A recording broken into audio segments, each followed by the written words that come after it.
Кут болсун туулган күнүң, бакытка толсун үйүң. Жүзүңдө күлкү уялап, кубанып, дайыма жүргүн Ош облусунун Өзгөн районунун Саламалик айыл өкмөтүнө караштуу Кош Этер айылынын тургуну. Сиңдим Жаңылайды 19 февраль 29 жаш өздүк майрамы менен куттуктаймын. Аброюң, амандыгың артыла берсин, багдылуу тийгиликтер катар келсин.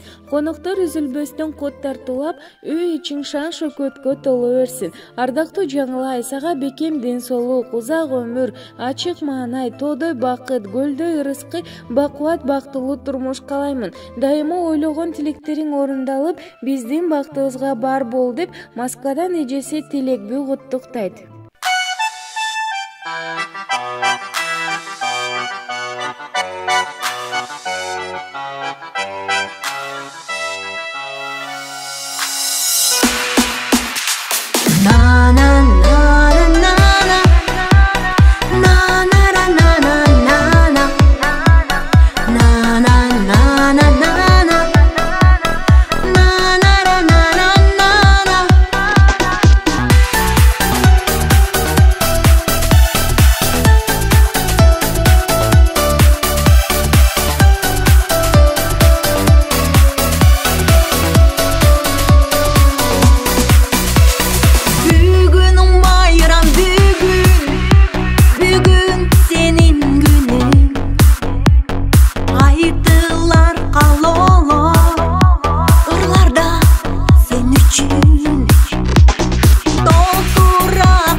Günüm